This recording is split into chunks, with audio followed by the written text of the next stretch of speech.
Okay, we are back again after 10 minutes break with the first session. Once again, I would like to welcome you all. In the first session, let me show you the sequence of event. But before starting, I would like to firmly remind you to adhere in timing with which we have previously sent it to all the participants. Please conclude your paper in 12 minutes and leave the rest 8 minutes for question and answer period. Okay, let me share the page. The first session will be the evolving strategic landscape. In this session, we have 7 speakers. We are going to start with Guli Yuldasheva. Welcome, Guli Yuldasheva, to the meeting. Her topic is changing geopolitics of Central Asia, challenges and prospects. The floor is yours. Okay, thank you very much for inviting me to this distinguished conference. I'm glad to share my opinion with the honorable professors and specialists here. And I would thank the organizers for the excellent organization. I'm participating already for the second time, and I'm very content by the work they have done. So my topic of research is changing geopolitics of Central Asia, challenges and prospects. I can present both without paper or with slides. What do you prefer? If so, is it seen here? Yes. Do you see the slides? Yes.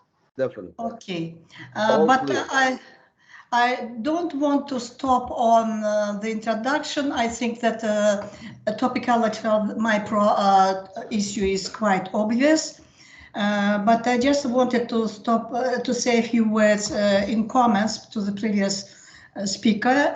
The presentation was very interesting, but I'm not quite agree with his opinion on the cyclical development of geopolitical processes in Central Asia and on our absorption only on the security issues and don't paying attention at the economic issues and absence of unanimity. I think that I will partially answer to these questions in my report, but just wanted to add that the issues of economy, necessity of economic problems, solving them, urgent solving economic problems, especially in Afghanistan, were raised even during the Karimov's administration period, and has become very acute during this Mirziyoyev's administration period. So it is not new, of course. And now just a general historical background. You know that Central Asia is rich in oil and gas deposits, natural and human resources. It's located at the crossroads of the ancient Silk Road and project at the midst of the now presently going processes of building new Silk Road corridors, which could connect the north and south, the east and west. And therefore, logically, the region will be in the center of all geopolitical debates. And the pluralism of opinions are observed not only among the involved actors, but inside the Central Asian itself. It took time before we have come nowadays to some unanimity. And since the early years of the Central Asian independence, the geopolitical processes which have not been changed up to date, were mainly characterized by the clash of the geopolitical interests between two blocks of states. Eurasian states, a bloc of states headed by Russia and China, and US-led Euro-Atlantic Union of States headed by the United States and European Union. In this context, it is natural that the Central Asian region looked for such a political model of its development, which could provide all necessary external conditions for the regional effective integration into political and economic space and representation as a full-fledged subject in the international arena. But this process is not easy, of course. And to this end, Central Asian geopolitical approach is consistent with the provisions of political realism on creating checks and balances. Without them, you cannot be developed. It's the law of the higher development. And besides, it corresponds to the Central Asia's declared formula of equidistant multi-vector policies in relations with global powers. All these ideas were already voiced during the Karimov's era. The period of these geopolitical clashes and confrontation between the major powers brought to some outcomes for the region, direct and indirect, of course. Main outcomes were instability, of course, aggravated by the growth of global challenges and threats. The second, transformation of the Russian-Chinese factor into the determining factor. And third, formation of a new regionalism in Central Asia. That is what I wanted to concentrate. That according to Jebgen Hutton, new regionalism is an answer, a response to the new challenges and risk, and it is a voluntary process. All Central Asian countries are integrating since the end of the 2000s, voluntary, just to oppose to the arising new security threats. And this process has not been finished yet. We are still in this process, but we have achieved much progress and achievements on this way. Another outcome was use of peaceful economic instruments in achieving geopolitical goals. The ideas of that were very many times voiced in many international conferences devoted to the security problems of the Central Asian development. And Uzbekistani analysts, as well as Kazakh experts and others, many times concentrated on the necessity of concentrating, first of all, on the economic issues, not only on security, because only economic projects, realization of big-scale projects, which would be beneficial for all the involved countries, could bring the region to prosperity and could restrict some global risks and challenges. And another outcome was, natural outcome of the international sanctions, was the consolidation of the Chinese stand in Central Asia. As to new tendencies, these tendencies, which I have just mentioned, were continued after the startup of the Ukrainian war. But some minor changes were developed. At this stage, new actors are defined mostly by such actors as China, Russia, European Union, Turkey, and Iran. The United States, after the withdrawal of Afghanistan, and in fact withdrawal from the whole region, remains like an observer and just a supporter of the regional reforms. And its investments and participation in trade is not visible at all. As to China, it is one of the prominent actors nowadays. Its present-day conflicts promote further consolidation. Of Chinese power and influence in the region. It is, of course, an outcome, as I've said, of the international sanctions against Russia and Iran, and the growing needs of the region in direct investments and technological assistance.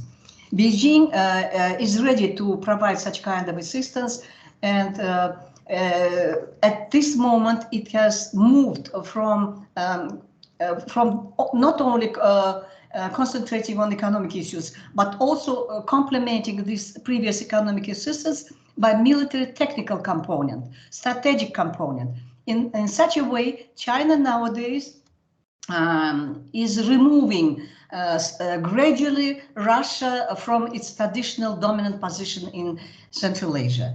Another trend, examples, connected with this Chinese trend can be shown as an example of the multimodal route China, Kyrgyzstan, Uzbekistan, Afghanistan, which has been already launched, and completion of a pilot container transportation project on the international multimodal route China, Kyrgyzstan, Uzbekistan, Turkmenistan, Azerbaijan, Georgia, Turkey, and Europe.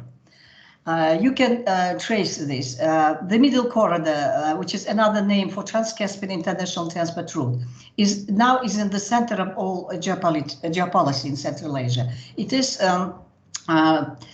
supported both by the West, by the European Union, first of all, and by Turkey, of course. And much is done nowadays on this. And those routes which I've mentioned, you can see here on this map also.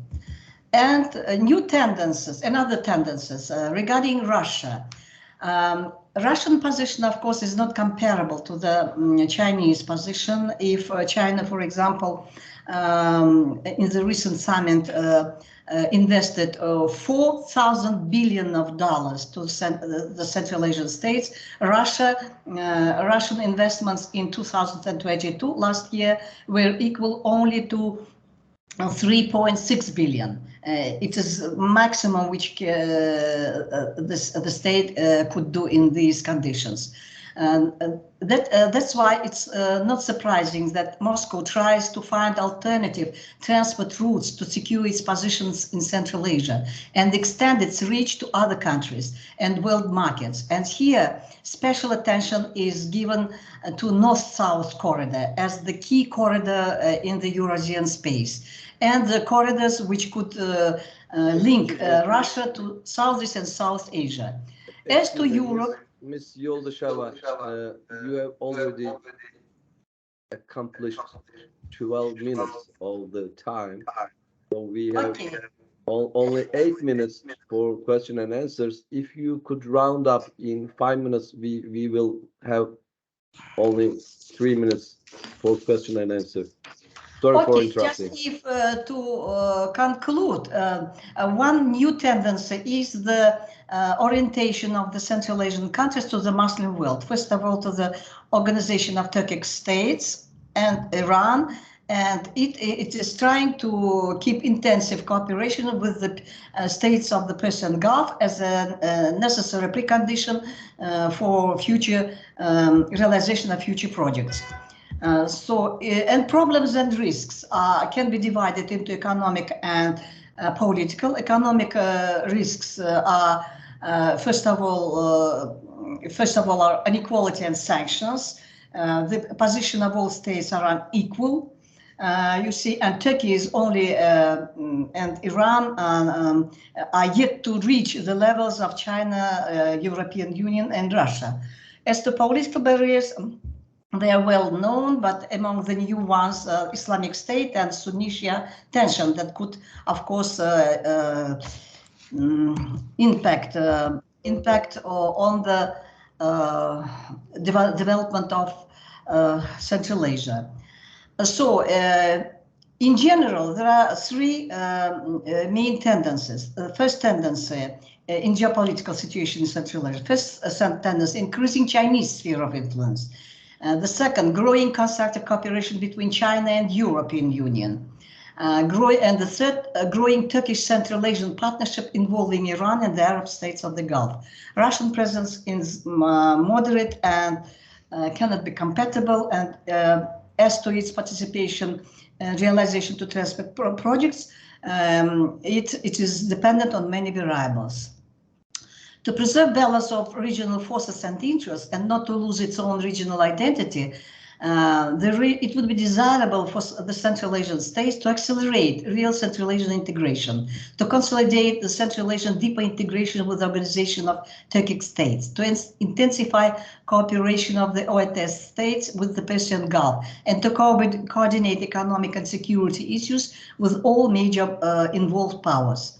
And much in the present-day situation depends, of course, on the outcomes of the growing confrontation between the West and Russia, the US and Iran, the outcome of the Russian-Ukrainian war, and situation in Afghanistan. Progress will also be dependent on the continuity in the Central Asian policy in the newly elected Turkish government, and on effectiveness of the foreign policy strategies, political will and determination of the Central Asian countries to defend their political choice. That's all in brief. Thank you for your attention. Thank you very much indeed. You have concluded in quite a short time. Yeah. So we have some remaining 4 minutes for questions and answers. Yeah. Any question, please do not hesitate.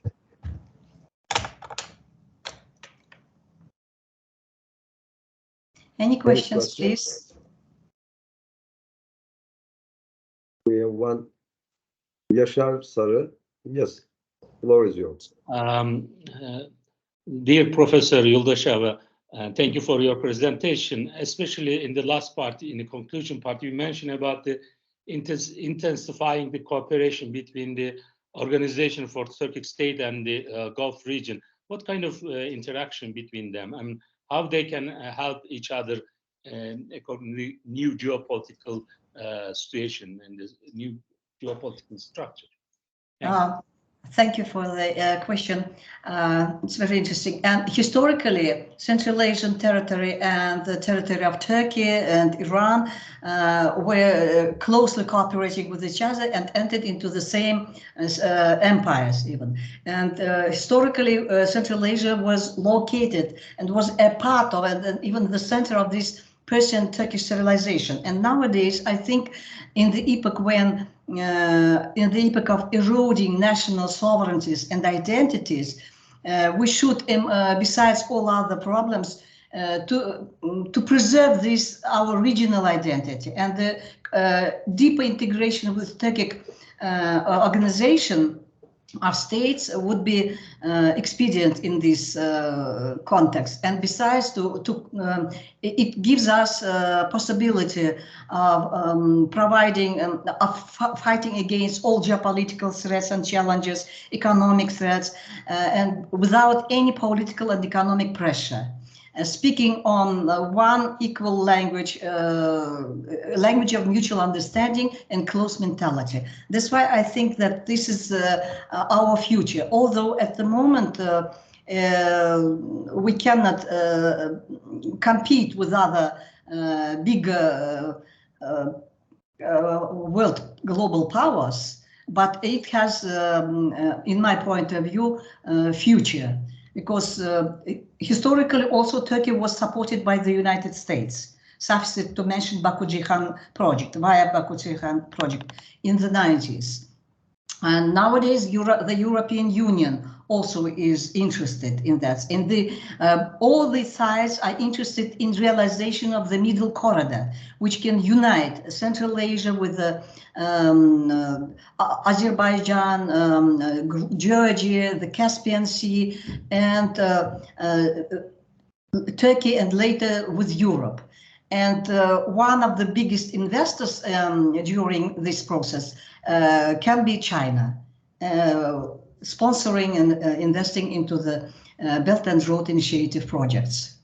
That's why all these countries are interdependent on each other, because they're involved into these projects, projects of mutual benefit for each other.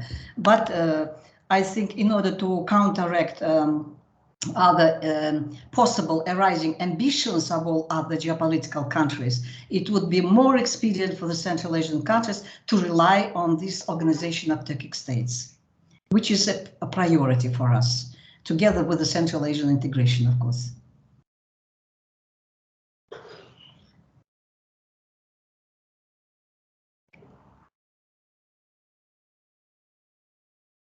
Thank you. If you have other questions, please.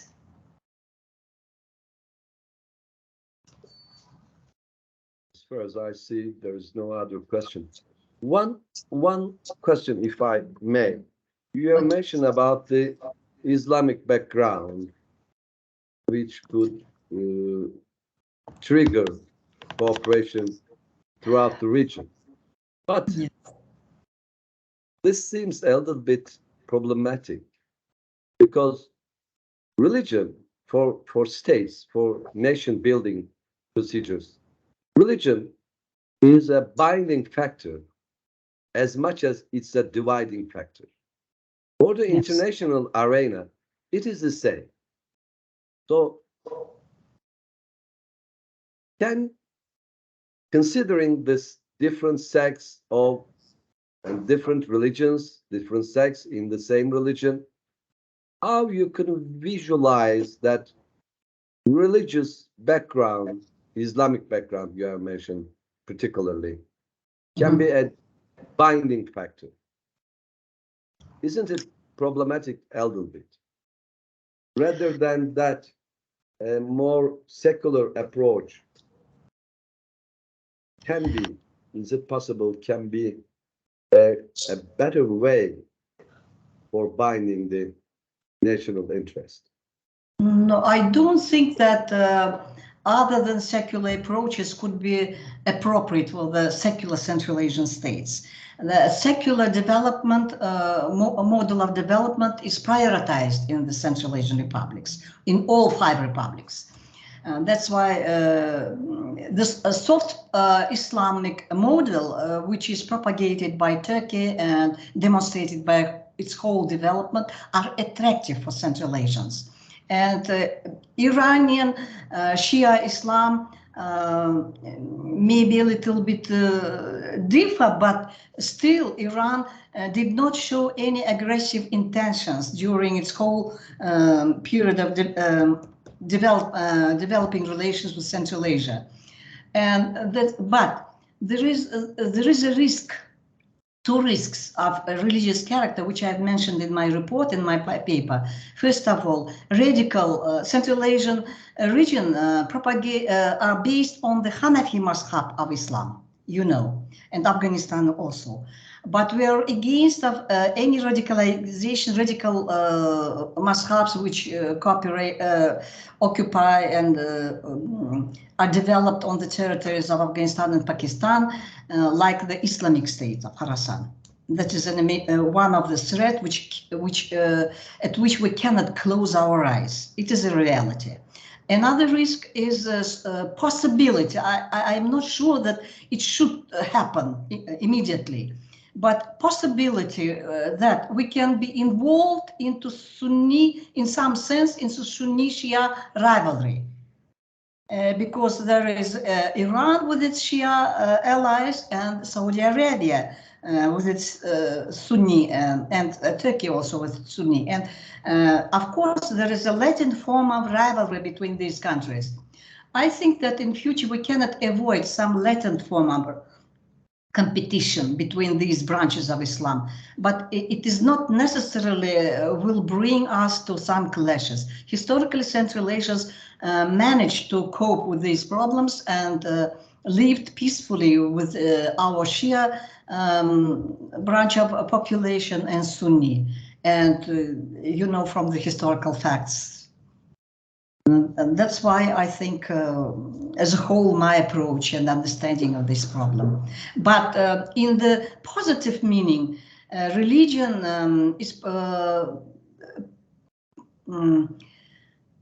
religion can unite all these countries, especially in the globalization period when other alien cultures, global cultures, cross our borders and influence our youth and children, and the elements of this alien culture. And in this case, positive sides of our Islamic religion can influence and can oppose such kind of alien elements of culture which can be spread in our regions. And another thing is that we can, in the epoch of the globalization of culture, all Muslim countries can be united to not only to survive, but also to preserve our religious identity and our culture, common elements of our culture, I mean, but remaining at the same time specific from one region to another, from one Muslim country to another.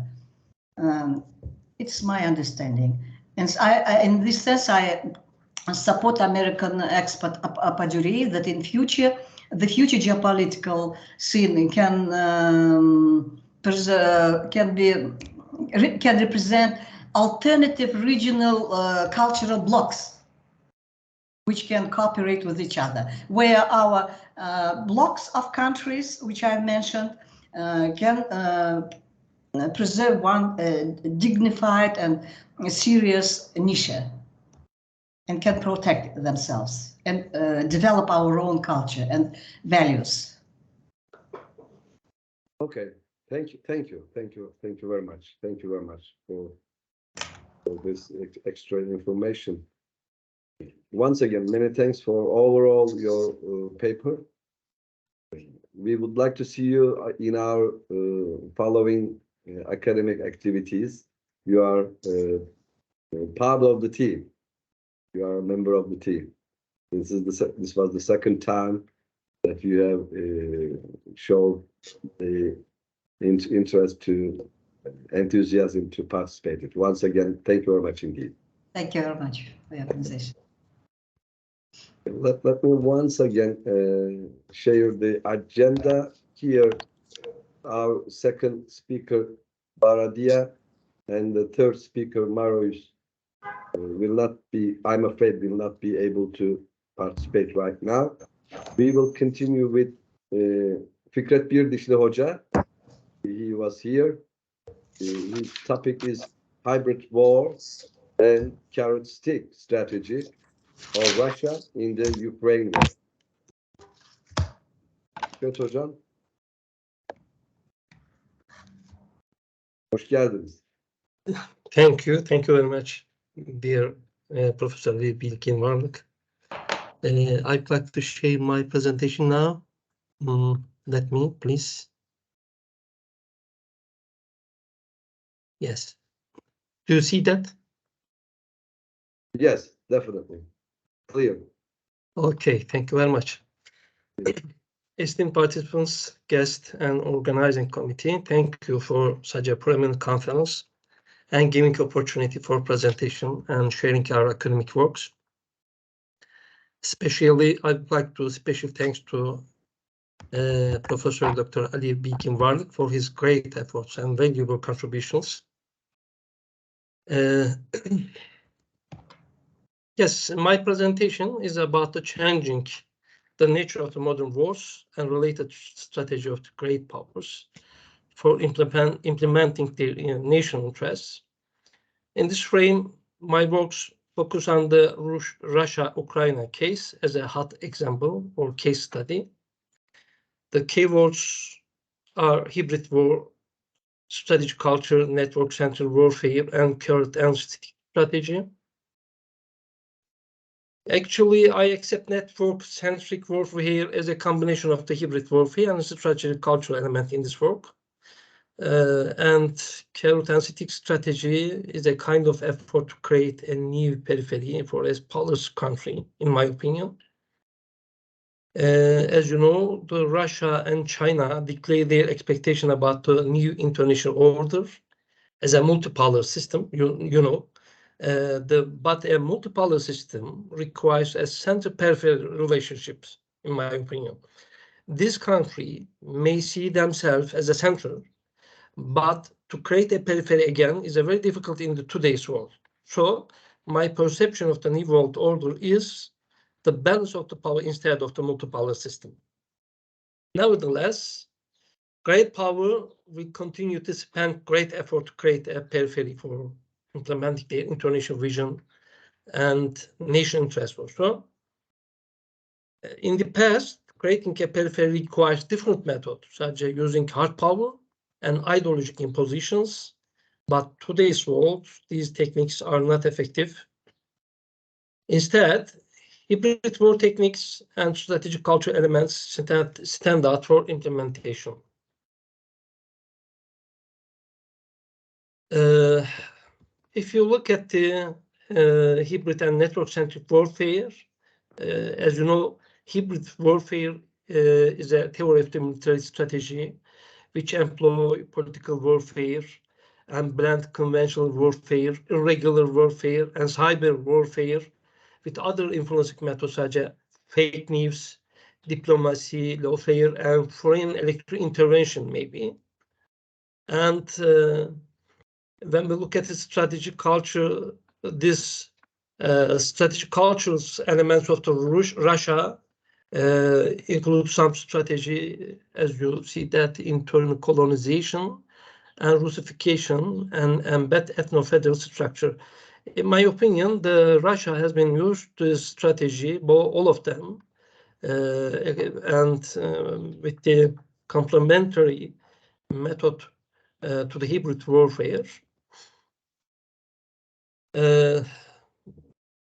And when we look at the reflection of the Russia's strategic culture on the policy of the Ukraine issue, it's a three-stage. One of them history, the other one is language, and the other one religion. The history works such as, for example, common history memory is also significant for the reflections of the strategic culture and the relationship between Ukraine and Russia. It's a controversial part of the struggle between Ukraine and Russia because of the Slavic past and historical relationship with the West. When we look at the language, the role of the language is also more impressive in the daily culture of the Ukrainian as a reflection of the Russification. Therefore, it's possible to hear more Russian than Ukrainian in Kiev, Odessa, or Kharkov. So language plays an essential role in the hybrid scenario by using media and social network especially. And according to the perception of the Russia, Ukraine is a country that should have been kept in orbit of the Russia as a part of the concept of the Ruski Mir, rest on the tenets the shared Orthodox Christian heritage.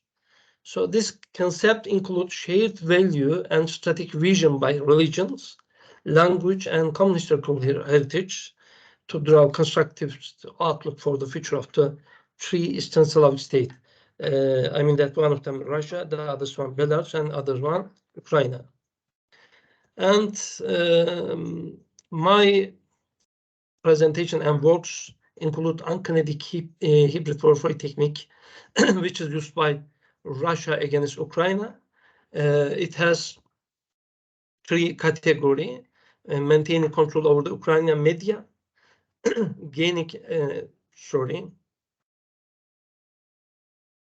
gaining more influence on the Central and East Europe region, and third one, reinstalling the bipolar strategic confrontation with the United States. Maybe they are the unkinetic hybrid warfare techniques, and we have not plenty of time, so I am passing in shortly. And again, Russia hybrid scenario include network-centric warfare and threats to international security.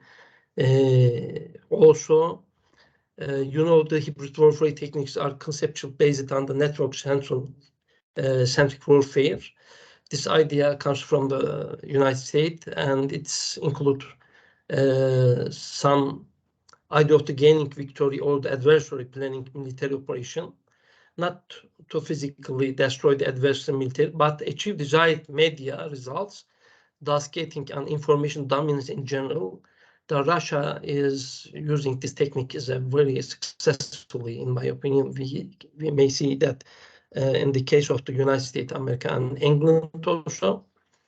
And this theory is based on the taking into account new source of the power in modern society and relation between them, and besides practical utilization method for the state source to all type of the armed conflict, including from peacekeeping operation, deterrence, and conflict prevention, etc. And The other part of my works include the characteristic strategy of the Russia through hybrid warfare. The characteristic strategy aimed to send message the all periphery to get together again. When we look at from side of the Russia, because the Russia believe that in the new century, the international order will be multipolar. If you things like that, you need some periphery also. So the Russia tried to get together the periphery, all periphery. The events that Russia has present as a reward for its potential friends and enemy are its support for example, President Hafez Assad in Syria, or Belarus, Alexander Lukashenko, and for example, General Haftar in Libya. The Russia's strong support for these leaders keep these leaders in power, while General Haftar in Libya gained enough power to stay at the table. No, not at the power maybe, but it's also controversial that it will work or not in Central Asia, is Europe, because in my opinion, the Central Asia country has been afraid from this policy and some hesitation about the work together with the Russia. So, in my opinion, the characteristic strategy may reflect on the Central Asia. For example, when we look at the Kazakhstan, the Kazakhstan has plenty of the Russian ethnicity, so they afraid that same thing happens for them as it happened at the Ukraine or Crimean region. And finally, yes, I may say that hybrid war and network-centered warfare is a new strategy for building regional and international influence for great and middle power in today's world. Especially in strategic cultural elements are quite suitable in today's wars. Maybe you know that last days Germany has been explained a new strategy for national security strategy plan. They not call it a white paper, but they stress on the strategic culture. It's a very interesting thing. So, in my opinion, the strategic culture will play a very important role in the next or near future, future plans, strategic plans or war plans, maybe. But Russia efforts, which include a hot war by exceeding hybrid warfare technique, pose an important risk, not only for its region, but also for international security. It's different things because the logic of the hybrid warfare, not including the hot war, but Russia has been exit this maybe border. So the position of the Russia see that from many important risks, not only for its region, but all the international security.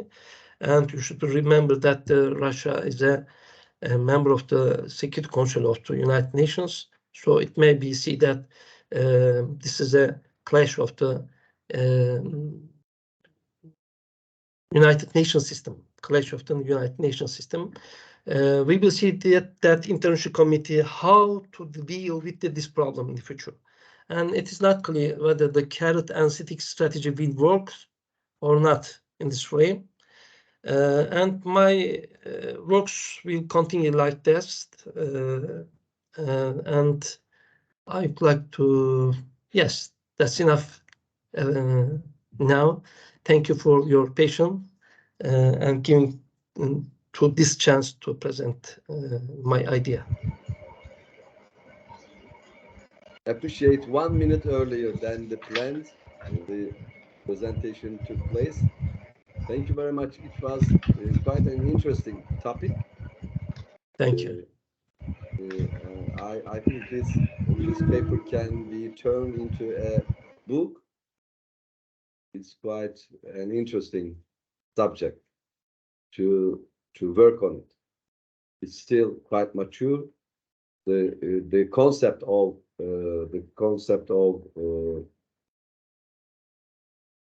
hybrid warfare is quite problematic in nature, and Russia is one of the best applicants of hybrid warfare. And you gave the examples, you explained the issue over the examples. This was quite illuminating for those who are interested in the security studies on Russian policy. Right now we have left 8 minutes for question and answers. Any question?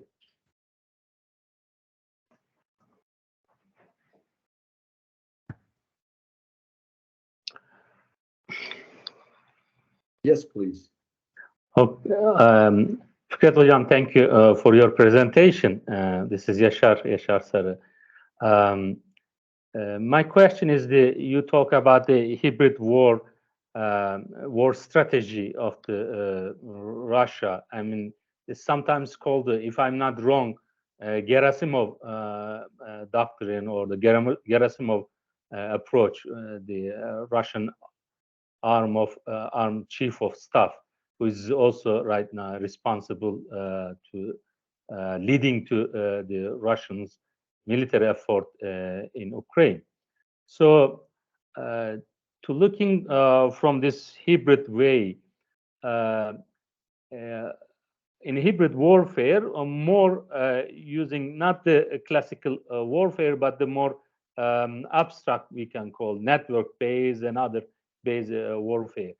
Do you think Russia is successful related to Ukraine? Because of this warfare also, like the other warfare, has the different level of analysis. If you're looking at the international level, you cannot say that really successful. But if you're talking about the more state and society level, we can see that still Russian have influencing the media and the public opinion of the people. One of the research is done by the Central Asian barometers, talking about this Russians' information warfare in Central Asia related to Ukraine war. So can you elaborate more this subject? Thank you. Thank you for the question. Yes, in my opinion, Russia is more successful while implementing the hybrid warfare. So if you continue, if Russia has continued the hybrid warfare, it will be very successful than these positions. In my opinion, it's a great delusion and great mistakes to attack directly to Ukraine, because this position, the hot warfare, it's restricted and prohibited from the international law. So, and Russia is one of the great power which is responsible for the keeping the peace in international area, but it has the Russia has been go wrong direction. As you know, the capacity of the Russia in hybrid warfare is very high. So if you stay this area, if the Russia has been stayed in this area, it will be more successful. I don't know what can be, what it has been caused to select this direction. I don't know. I am not sure, but maybe it's related with the Putin's character of the Putins. If they stay in the hybrid warfare area, it will be very successful. Maybe Russia may take the some aims from this operation, but this position is a very difficult for Russia in Ukraine now. Maybe it's in second Afghanistan case for Russia.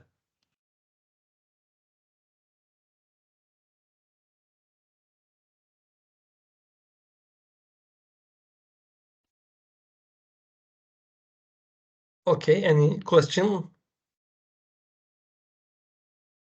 Well, I would like, if there's no question, I would like to make two comments on what one is on about Yaşar Hoca has pointed out and you have explained.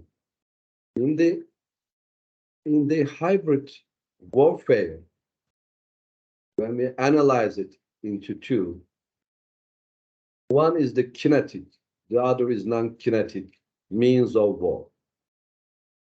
As long as the kinetic portion goes well, the non-kinetic ones, I mean the psychological warfare, information warfare, network warfare, electronic warfare, will follow. But when the kinetic portion crashes down, the non-kinetic portion of the hybrid warfare cannot reach to a military victory. So at this point, Russian-Ukrainian war turned to a frustration war, which the Western world were seeking for. Strategically, as long as this war will continue to be the frustrating war, long-lasting war, no long-lasting war can be won. Russia knows this by its own history. And since the kinetic side is not going well from Russian perspective, the other non-kinetic cannot help to change the strategic scene. Well, this is my comment, one comment. The other also is going to be a question to you. You, Fikret Hoca, you have mentioned that you believe that rather than a multipolar system, the environment in the region is balance of power system. But when you also include the carrot and sticks strategy, we see that on the one hand, Russia's and Turkey's, for example, interests overlap with each other in the Central Asia, but contradict in Libya.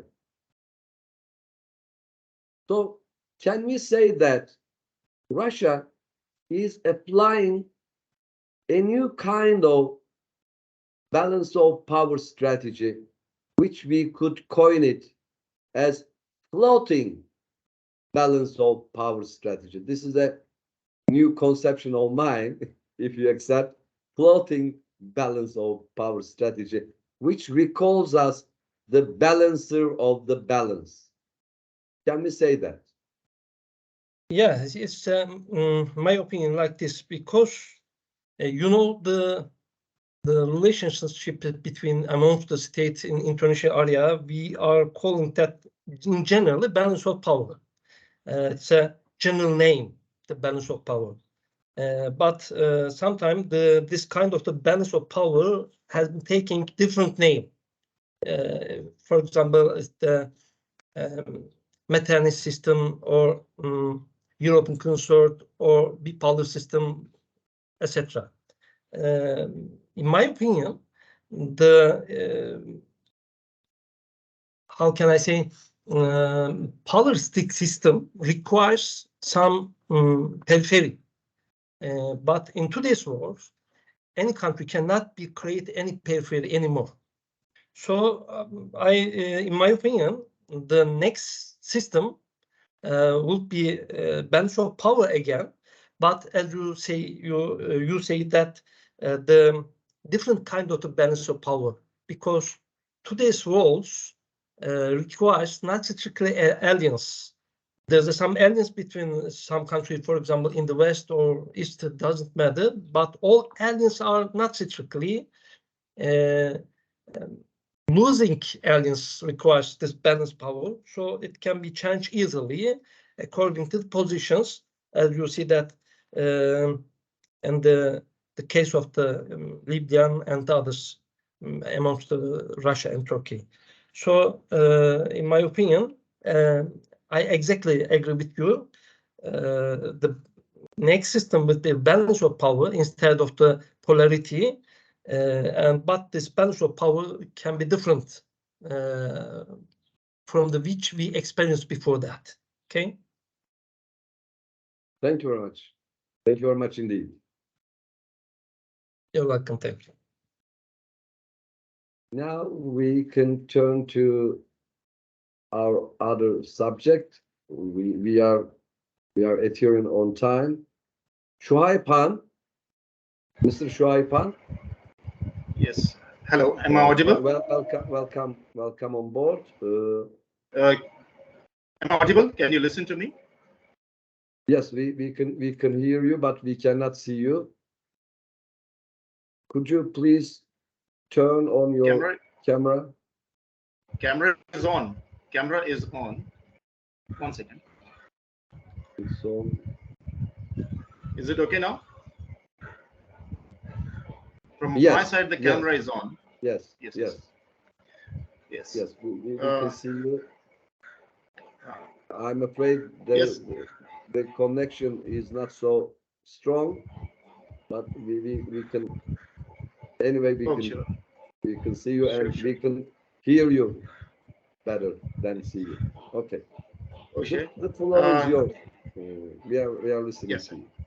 Thank you very much. Istanbul Arel University and Chairperson, thank you very much for giving me and the organizers of this event. Thank you very much for giving this opportunity to participate in your prestigious conference. And the title of my presentation is Implications of Russia-Ukraine War on Eurasian Geopolitics. Introduction: the Russia-Ukraine war, which sent the shockwaves, continue to reverberate geopolitically across Eurasia. The uncertain Western support and the vulnerability to retaliate, regional powers like Turkey, besides the states of the South Caucasus and Central Asia, are with complicated choices. There was a big reduction in the Ukrainian forecasted harvest, along with Russia's decision on banning grain exports to the Eurasian Economic Union members, raised concerns about food securities. The influx of both Russian and Ukrainian migrants created new uncertainties from Antalya to Tashkent. The Russian brokered ceasefire in the South Caucasus over Nagorno-Karabakh is fraying, while the leaders of Georgia's breakaway region of South Ossetia, with Georgia calls for annexation by Russia. The world witnessed the unfolding geopolitical drama in the ongoing war. The geopolitical ambitions of NATO and Russia are the root cause of the crisis. This is the reason for which geopolitical rivalries between the West and Russia have experienced at its highest level. The rivalry will remain even if the war is over. The return of the new Cold War is feared. Whatever will be the direction of the war, its impact depends on its results. Till now, Russia has not won fully, but it was able to inflict heavy losses on Ukraine, both militarily and economically. The victory or loss to either side is a factor, too, on which the geopolitical consequences of the war also depend. This war makes clear that it would have serious repercussions not only for Ukraine and Russia, but also for the world. The political map of Europe will never be the same again, even after the ceasefire. The regional landscape of Eurasia, whose strategy at present is being dominated by the Russia-Ukraine war. This has altered the global order fundamentally and had its implications across the economic, security, and humanitarian and geopolitical levels. The political and security order in the Eurasian region at the same time will have major implications because of this war. Over the last 30 years, concerted efforts have been made by re-emerging Russia to maintain security and political and economic influence in the former Soviet republics of the Caucasus, Central Asia, and Eastern Europe. Russia-Ukraine conflict can be viewed through geopolitics, geoeconomics, and geoculture. The security of both Europe and Asia will have a deeper impact in the continuation, which may have its spillover effects. The war is on and contributing to the geopolitical complexity in Eurasia. In the global security order, Ukraine has been overlooked, though has long been playing an important role. Today, the country is on the front lines of a renewed great power rivalry in Ukraine, as many analysts predict, will be vital to international relations in the coming decades. The war marked the escalation of the 8-year-old conflict and a turning point for European security. With expanding Western aid, Ukraine has managed to resist many Russian attacks, but many of its cities have been destroyed and 1/4 of its citizens have been displaced. The diplomatic resolution on it remains unclear. Ukraine's future membership with the institutions such as the European Union and NATO remain unbalanced. Geopolitical implications on Eurasia. In the aftermath of the war, a storm in the former Soviet space is on the rise, that is Central Asia. This resource-rich region is caught in between the interests of Russian, Chinese, Iranian, Turkish, European Union, and Americans. Russia defending strongly and backing the five republics comprising the region with reduced strength, and the states are looking elsewhere for patronage and support. Geopolitics will create the possible conditions for shifting in power and will have effects balancing of power at the global level. This war altogether is likely to have significant geopolitical consequences beyond Europe that will reshape political alignments and the security environment even in the Far East. In terms of economic interests and geopolitical balance, and despite the strategic interest in the area, trust in NATO is at an all-time low. Iran or Russia is not curtailed by NATO loss in Afghanistan, and Turkey, the only NATO power, seems to be interested in the situation. The path of NATO is not so clear. The path NATO does take in Central Asia, which it will affect the geopolitical balancing within the region, and influence could determine winners and losers overall. The Black Sea is a significant point geostrategically in the region for the Russian Federation, Ukraine, and Turkey. By observing the Black Sea, they can monitor military and trade ships. Until the loss of the Crimean Peninsula, Ukraine had the longest coastline on the Black Sea. In Sevastopol, the Black Sea Fleet of Russia is situated, which is highly important for Moscow. Its presence in the area gives Russia a military advantage, and it can carry out tactical maneuvers similar to that of the Georgian-Russian conflict. Its importance has grown since the Syrian conflict, because losing the Tartus fleet in Syria would mean having only one warm water port in Sevastopol. The country is considered by the political elite in Russia to be a member of an important player in all three geopolitical spaces. Membership in each of these regions is a condition for maintaining its status for Moscow as a great power in the international system. Foreign policy discourses keeping this in mind are flexible means of Russian geopolitical vision's readjustment following the shifts and new tendencies in global affairs. Energy and political factors of the war on Eurasia. The world geopolitics and energy map have been transformed in the event of the collapse of communism in Europe and the disintegration of the Soviet Union. Nearly 3 decades since the disintegration of the USSR, the vast territory of Eurasia is entering the global scene on many fronts, particularly its energy resources problems associated with its figures prominently. Under the communists, the region was difficult to access under heavy restrictions. Recently, Eurasian scholarships have gained popularity in the West. The boundaries of this region are difficult to draw, which is more than twice the territory of the Middle East and the traditional views of its security on which the world is compelled to think. The region is also significant economically and politically for many reasons. It is difficult to draw the world energy picture in the long term if this energy-rich territory is ignored and the challenges that possesses strategically to Western world. The European Union and Russia, the trajectory of the energy politics between them has changed significantly due to this clash. Questions are being raised regarding the new supplier of energy to Europe in light of the significant disruptions caused by Russia and the kind of energy to be supplied. It remains unclear as Europe hopes to transform its energy market in favor of sustainable and renewable energy resources and reduce its dependence on Russia.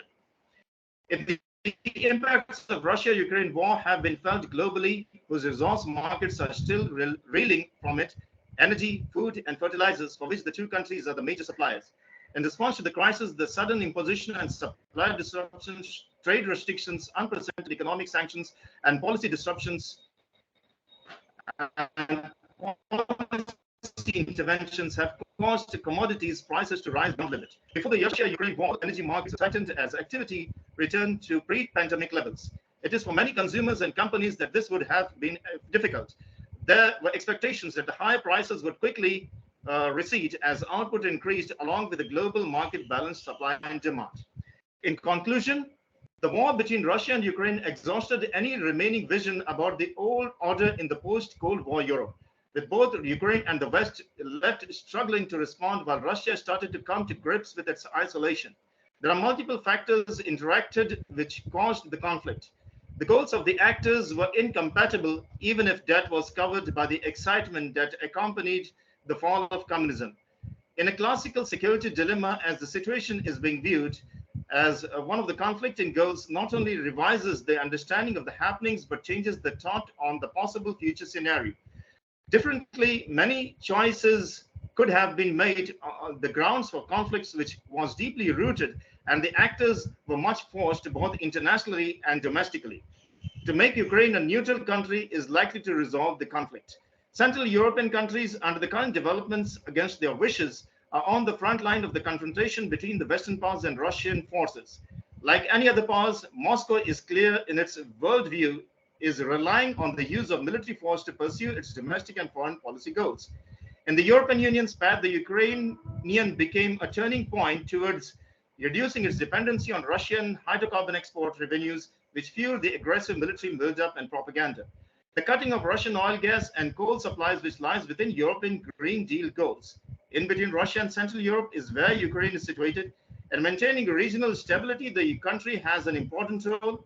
If not contributing to maintaining it in the long run, security is only temporary. It has been observed that next to the borders, war can spark easily, and in response to a situation like this, it is important to identify the key problems, historical backgrounds, and the role of the military in the area.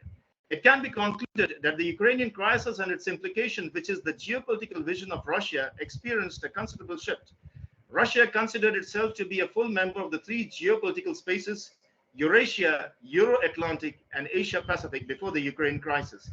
Throughout the year in 2014, the Ukrainian events that unfolded and are still going on, besides their global repercussions, Russian geopolitical thinking had been to a large extent impacted by it. In the coming days, the developments are to be observed keenly in the future outcome soon, where the powers both at regional and international levels have their heavy stakes in it. Iran, Turkey, China, Russia, the European Union, South Asia, the Middle East, and NATO all have their interests and stakes and influence in this area, which in the coming decades will have many implications around the world and its related consequences. Spasibo Bolshoi, thank you very much. Teşekkürler. Thank you very much. Thank you very much indeed. Once again, very perfect timing. I appreciate for that. So Thank you. We have left some room for the questions. Quite an elaborating paper. It was, from my point of view, all my previous questions has already been answered. That's the reason why I have no question for you and no comments, but let me check the audience whether there's a question or not. Any question?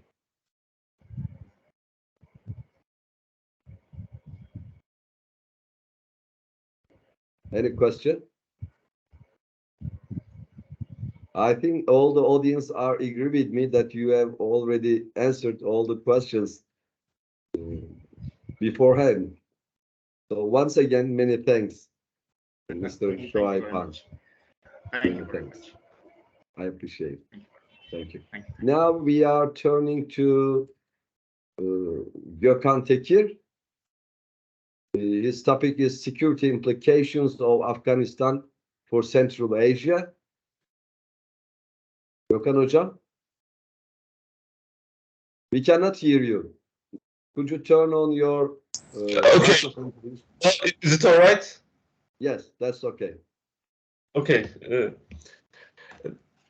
Let me share you with my.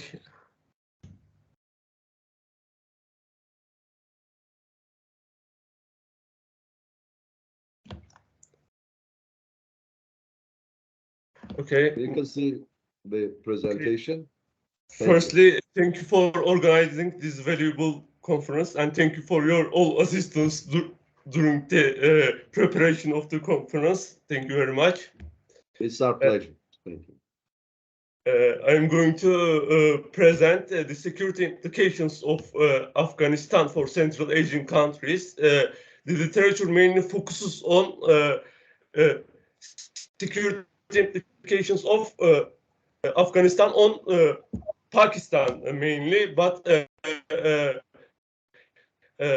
the geography demonstrates that the security of Central Asia is very much tied to security of Afghanistan, and the main characteristics of Afghan state throughout history is weak centralized system since the establishment of Durrani Kingdom in the end of 18th century. So as of the establishment of Afghan state, Afghanistan continued to inflict the security situation in Central Asia.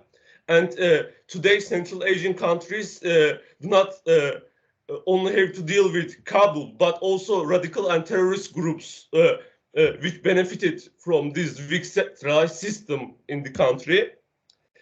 Before analyzing the second Taliban rule's effect on Central Asian countries, perhaps we should visit what happened during the first Taliban rule. The Soviet invasion in 1979, perhaps one of the most important critical junctures in Afghan history. And because this invasion destroyed the old remnants of state structure in Afghanistan. After Soviets were expelled, the Mujahideen groups fought with each other.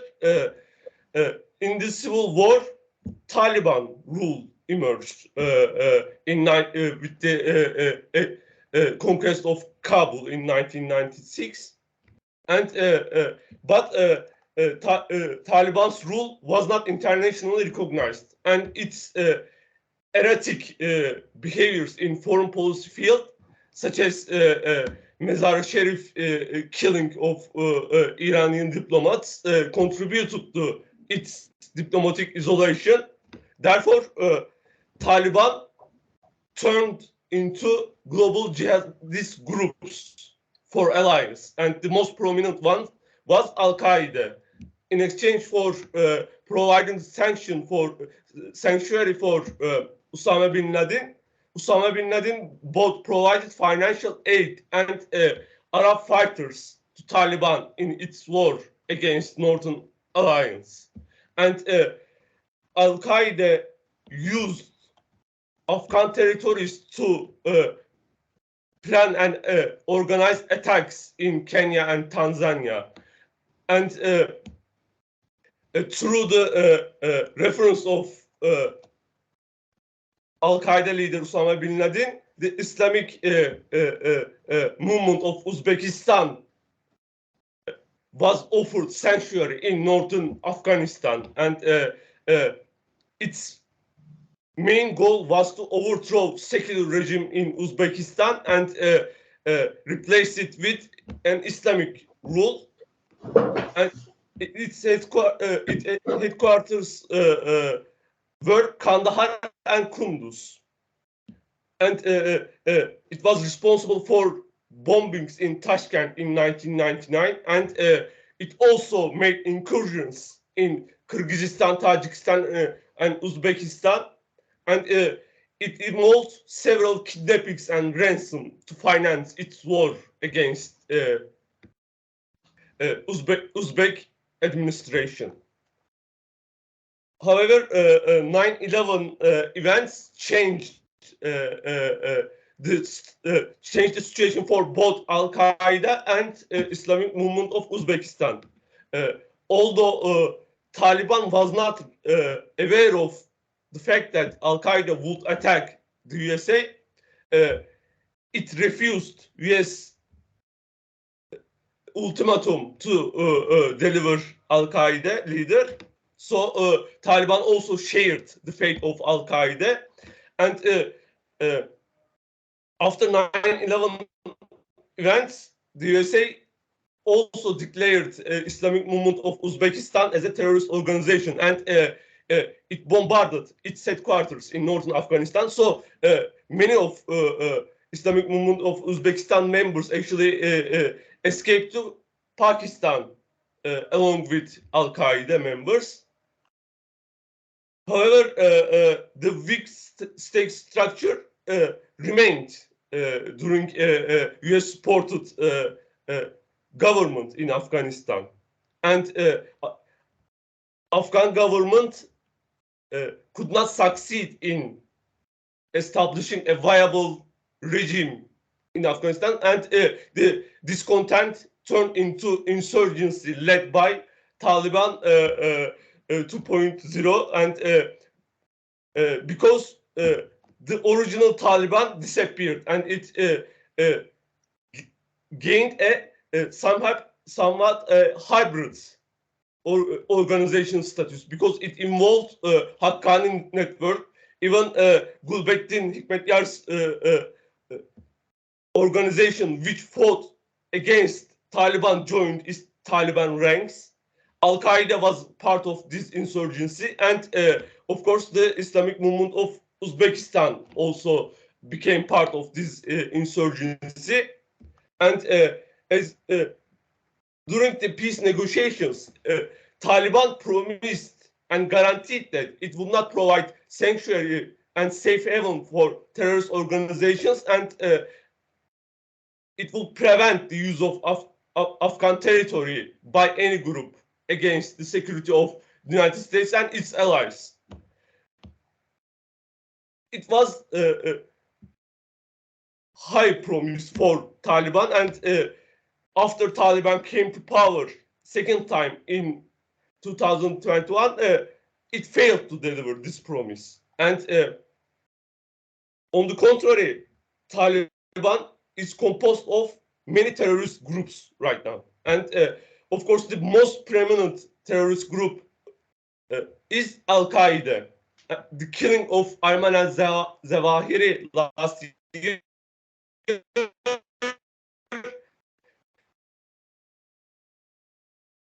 still continued, because the house that Ayman al-Zawahiri was killed belonged to a prominent member of Haqqani network. And also another important terrorist organization emerged due to weak state structure in Afghanistan, Islamic State of Khorasan province, and it has approximately 1,500 and 1,400 militants, and it also recruited foreign fighters for the purpose of global jihad. And it is alleged that it has conducted attacks, missile attacks to Uzbekistan, although Uzbekistan denied these attacks. Again, the witnesses reported that after the reported attacks, Uzbek jets flew over the area. So the threat is very much real for Uzbekistan. Of course, the main enemy of Uzbekistan, the Islamic movement of Uzbekistan, also re-emerged. And it has also broadened its goals. Right now, the Islamic movement of Uzbekistan not only wants to replace Uzbek regime, but it wants to conquer the whole Mavar-Nahir region, which includes Kazakhstan, Kyrgyzstan, Tajikistan, and Uzbekistan. And one of the most prominent changes occurred when the IMU shifted its allegiance to the Daesh, Islamic State of Khorasan. And Taliban responded this by killing its leader. However, the split remained, and the main faction within the IMU declared its allegiance to the Islamic State of Khorasan, and the smaller groups remained loyal to the Taliban. Another important terrorist organization is Jamaat Ansarullah. It was established in 2010, and its main purpose is to overthrow secular Tajik regime. And it also acquired US weapons after US withdrawal. Another important terrorist organization, Taliban Tajikistan. Although it was officially established in 2022, it has been fighting alongside Taliban since the insurgency started in Afghanistan, and Taliban delivered the rule of several provinces in northern Afghanistan, and now they act as border guards of the Taliban, and it also established recruiting centers in northern Afghanistan. Taliban also gave Taliban Tajikistan 5 new combat vehicles and 60 tanks, and Taliban Tajikistan also bought 15 boats to cross Amu Darya. Besides terrorist organization, drug trafficking is also another important security concern for Central Asian countries, because 80% of Afghanistan's heroin exports to Russia and Europe pass through Tajikistan, and Central Asia became a transit region for methamphetamine produced in Afghanistan. So briefly, I summarized what Central Asian countries respond to this security threat emanated from Afghanistan. Uzbekistan emphasized on economic cooperation because in 1990s the diplomatic isolation of Taliban brought the alliance of Taliban and Al-Qaeda. Uzbekistan wants to prevent this from reoccurring, and it involved in several infrastructure projects in Afghanistan, and it wants to create a peaceful, stable, and prosperous Afghanistan. However, last year, a security meeting was held in Tashkent with the participation of representatives of China, India, Russia, Iran, Tajikistan, and Turkmenistan. That also shows that Uzbekistan is aware of the security risks. Kazakhstan and Turkmenistan also prioritized their economic relations with the Taliban, but they also strengthened military and increased the border guards on borders with Afghanistan, and these countries also employed counselors for mosque visitors, so that these state officials could teach true version of Islam, which is compatible with the security concerns of Central Asian republics.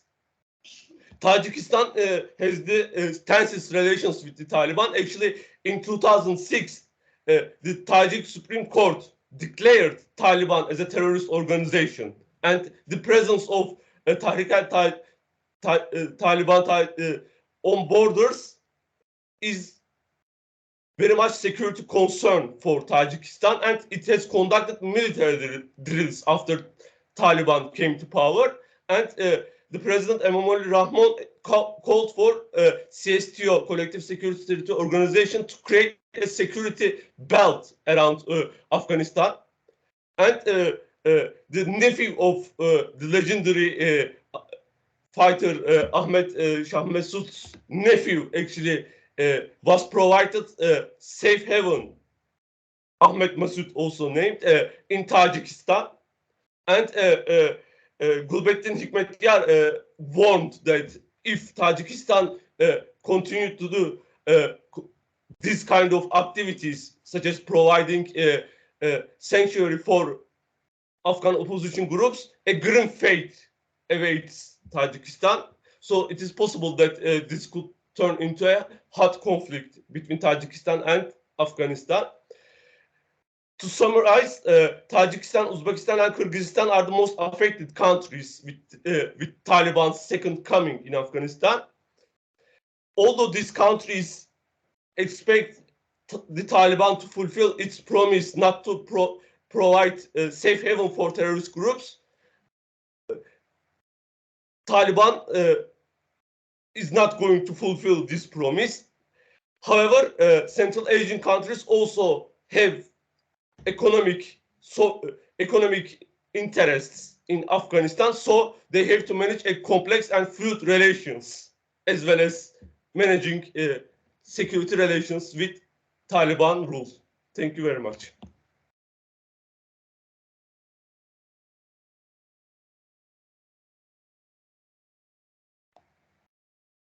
many thanks once again for your presentation, and you are adhering to timing, exactly the perfect timing. Once again, and also it was a quite satisfactory one, but still there's going to be some questions. Yaşar Hocam. Yeah, I mean, sorry. I have several questions. The first question is related January to 2022 riots in Kazakhstan.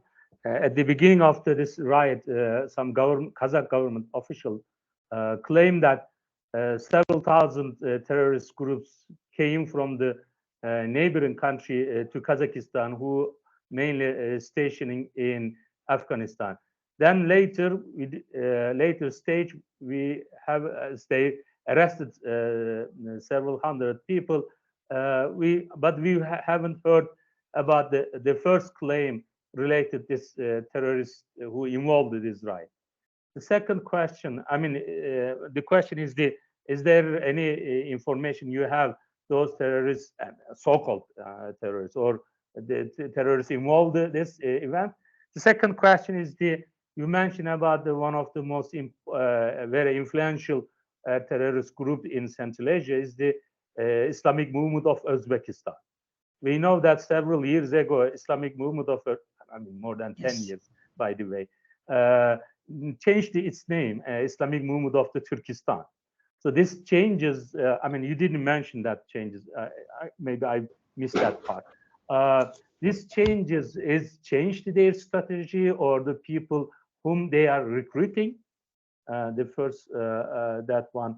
The last one is maybe not directly related to your presentation, but the Central Asian governments are not this years, but 5-6 years ago, they were talking about they weren't concerned about the terrorist groups in Uzbekistan.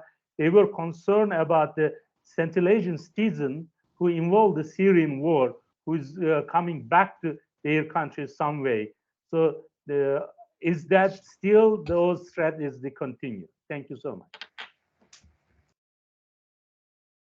Thank you for your questions. Regarding your first question, Afghanistan is going to be a usual suspect for this kind of demonstrations in Central Asia, whether it is emanated from domestic disturbance or actually a foreign interference. Afghanistan is going to be blamed for Central Asian countries' leaders. The protests in Kazakhstan last year is mainly because of domestic conflicts. Again, it is alleged that it is a power struggle between Nazarbayev and Tokayev, and it is possible that this kind of influential leaders would hire militants from Afghanistan because it is very convenient for any group to influence domestic politics. And Kyrgyzstan is going to be much more affected for the developments in Afghanistan because as we witnessed in last 2 decades, Kyrgyzstan has evolved into a revolutionary center. Almost every year, a coup attempt or a revolution occurs in Kyrgyzstan, and influential regional leaders and warlords would recruit militants from Afghanistan and influence domestic politics in Kyrgyzstan and other Central Asian countries. I hope it is satisfactory. Regarding your second question, you are absolutely right. I failed to mention that it changed its name, but I mentioned that it has expanded. Islamic Movement of Uzbekistan has expanded its goals in the region.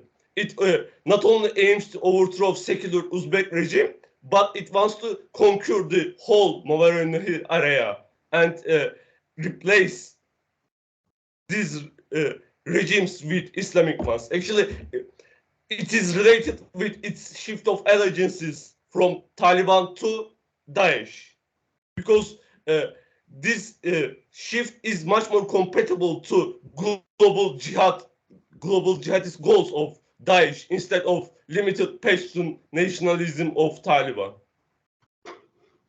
Regarding your third question, the concern of Afghanistan prevailed over the concern of returning warriors, returning Central Asian militants from Syria. Right now, the security agenda of Central Asian countries mainly focus on Afghanistan and its consequences. Thank you. Okay, if there's no other addition from Yaşar Hoca, we can turn to Guli Yuldasheva's question. Thank you. It's very interesting report about our region. Just small remarks about Central Asian states. Despite their small peculiarities and differences, they prioritized economy, first of all, in relations with the Taliban-administered Afghanistan. Economy first. Only dealing with economic projects, they can get benefit. And this is the way how they will cope with the security problems. Just very shortly. And of course, we can not close our eyes on the security. That's a problem. That's why economy and security go together, but prioritization is economy. And Taliban were many times invited, therefore, to Tashkent to cooperate and to coordinate our policies on economy and some transformations inside Afghanistan. As I more, I just wanted also to add, in Islamic movement of movement already is not mentioned even in the analytical papers because it was dissolved many years ago. It was dissolved among different radical organizations. And maybe it would be better to speak about the Islamic State and other radical organizations, because that's IMO, in fact, it does not exist already. Just it's separated elements which added to other organizations. And my question to you, what is the biggest challenge and threat to Central Asia in your point of view, keeping in mind all these radical organizations operating in Afghanistan? Thank you. Regarding your first comment, I also want to comment on your comments. Yes, Central Asian countries prioritize economic relations.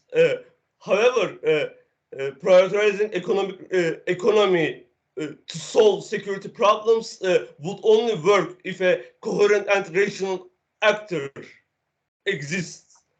We cannot classify Taliban as rational or coherent because it consists of several networks right now, and these networks actually fight with each other among Taliban in Afghanistan to gain more influence in Afghan administration.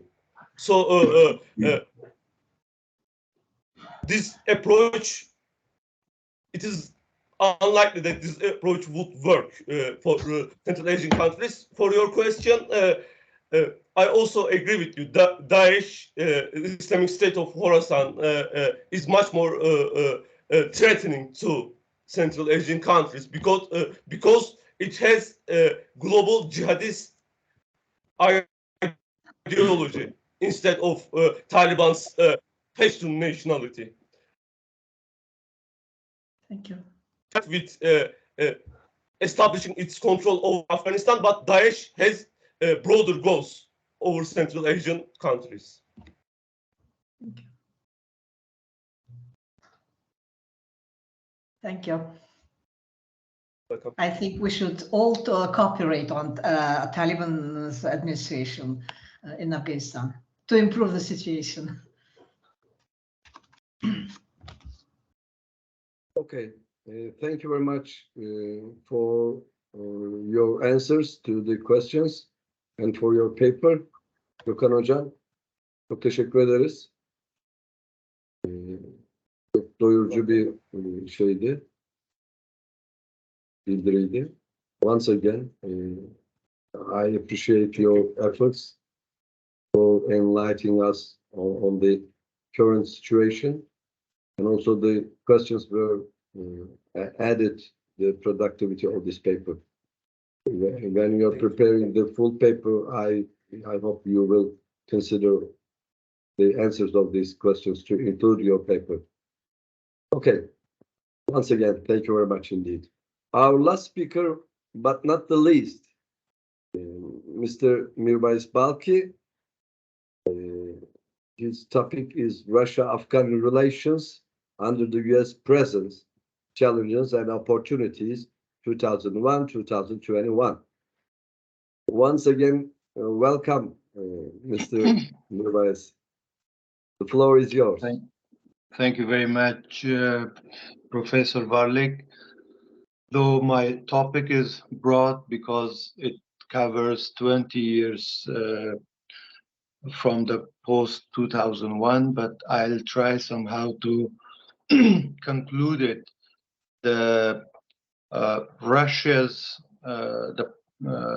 Putin's Russia and the Taliban's Afghanistan in the geopolitical context of Central Asia, how the interactions between Russia and the Taliban can be destructive, and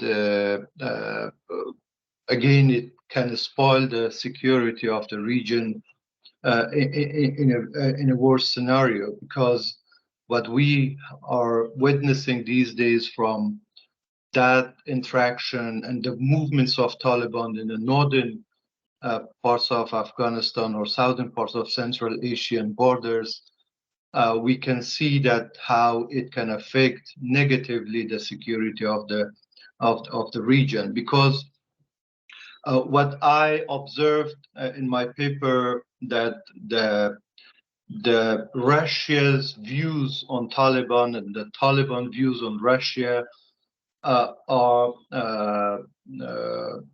ambitious and as well as protective. Both Russia and Taliban, they see each other in a geopolitical ambition and also protective, because what we have seen since 2013, especially in Afghanistan, for Moscow, Afghanistan has been either a security zone or a buffer zone as a protection of the southern security belt of Russia, or either a source of threat based on NATO's allied government in Afghanistan, which was completely understandable in that situation. So that is why from 2013 onwards, there have been contested individual interaction, both by the Russian Taliban towards each other, and also common interaction, which remained until now, which we can define under the positive and negative interactions of Moscow and Kabul under the Taliban.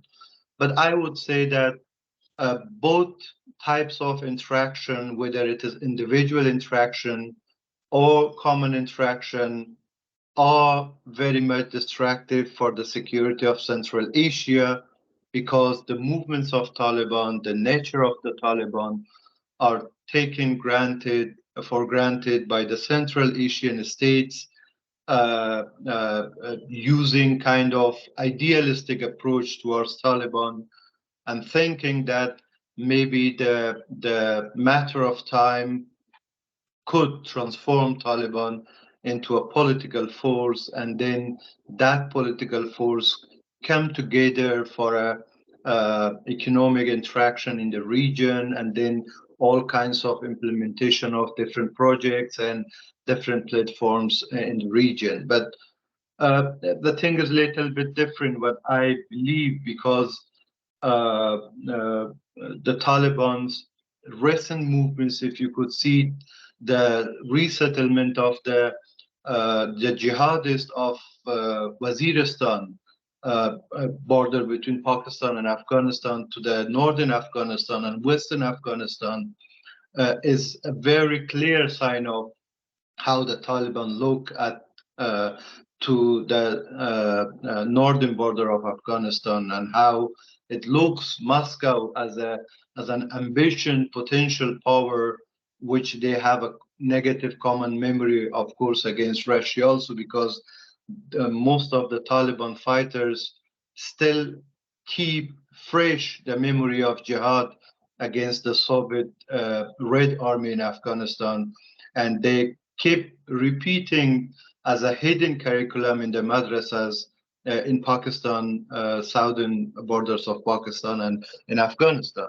So that is why they know that tactically they can use Russia for fighting against NATO. They could use tactically Russia fighting against the National Defense Army of Afghanistan. But strategically, there are negative potentials between both the countries, because the Taliban, they believe that at the end of the day, Russia is the expansionist potential power which looks at the borders and the land of Afghanistan as a sphere of influence, and also at the same time they have taken hostages the Central Asian nations, which is this kind of mentality is delivered by the Central Asian Islamists and jihadists who are connected with the Taliban in Waziristan areas, which is the connecting points of the global terrorism. So that kind of mentality you could see easily among the Taliban common fighters. If you go to the streets and ask what is their perception on Central Asia and Russia, you would see a big difference between the diplomat leadership of the Taliban, who are delivering their statements and speech, especially formal speeches, and the common fighters who gave the legitimacy to the Taliban. That is why that legitimacy is a big matter for the Taliban leadership until now, despite the forces, despite the pressures from the international community. You can easily see that there is no any, for example, opportunity for the women right or girls education in Afghanistan, because they know that if they open the girls' school, the Taliban fighters, the common fighters, they would join ISIS, they would join different other organizations. So that is why this is one perception that we have to see, and we should not take for granted, because that's not an easy thing. That in the northern Afghanistan, if you see nowadays in provinces like Kunduz, in Balkh, in Samangan, in Badakhshan, many Uzbek Taliban or Al-Qaeda members, Tajik Al-Qaeda members, and even the Azeris are living among the common people, and they speak, of course, nowadays Farsi, they speak Pashto, but they are all not waiting to, or they are not there for living in Afghanistan. They are all somehow trying to convince the Taliban leadership to pave the way for their influence inside the Central Asian states, and they believe that they have to take a retaliation of how the Soviet army endangered or put vulnerabilities to Afghanistan development.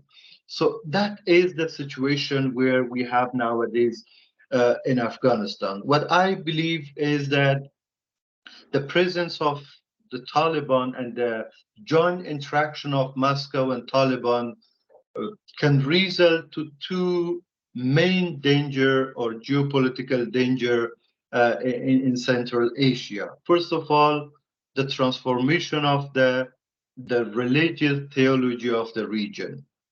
I would say it is very much optimistic, if we say that, for example, the radical interpretation of Hanafi Islam will be concised only in the both sides of the Durand line, because I believe until 90s there was a dominant Balkh and Bukharan theological interpretation of Hanafi, both in Afghanistan and also even on that side of on the other side of the Durand line, where the people, they were all against the radicalism, Salafism, jihadism, and Ahl Hadith.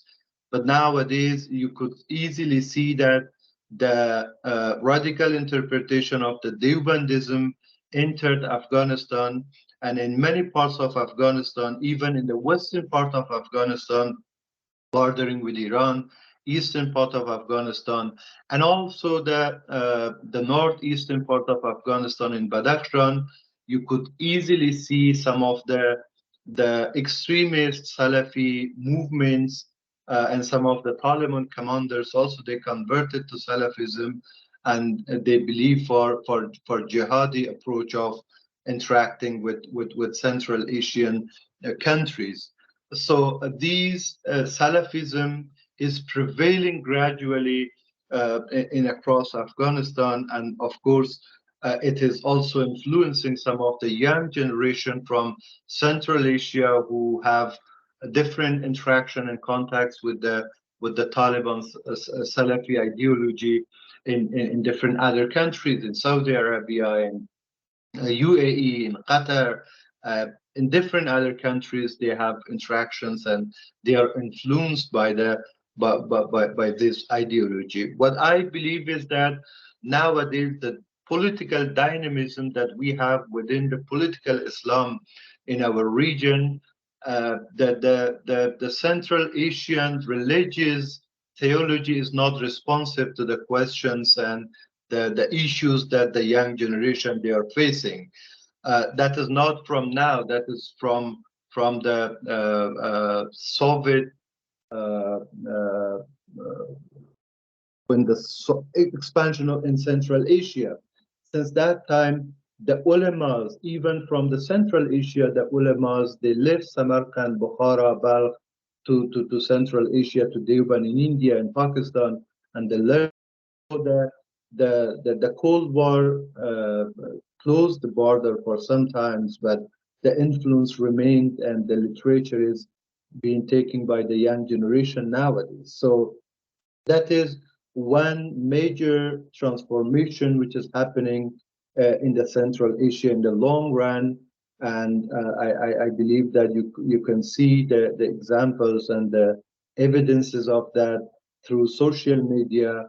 I know many young generation from Tajikistan, from Uzbekistan, from Turkmenistan, how they changed their names from, for example, from Uzbeki, Tajiki, Persian, Turk names to Arabic names with different kunya and all sorts of suffix and prefix, and how they are portraying some of the hate literature against the people in Central Asia or against the central governments that they have.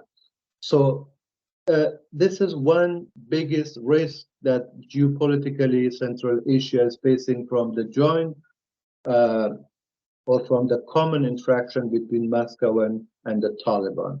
And the second is the re-emergence and the symbiotic living of the Central Asian groups, jihadi groups in Afghanistan, and their recruitment from young generation, not from Central Asia, but from different other regions. The Taliban are very much clever how to recruit people, how to recruit young generation from third countries, third destinations, those who are traveling outside their countries to different other destinations. That is why there are reports from Afghanistan airport, Kabul airport, that the Central Asian young generation are traveling to Afghanistan. I don't think that any Central Asian young generation who is nowadays very much interested to travel to Afghanistan as a tourist to see Afghanistan in these situations.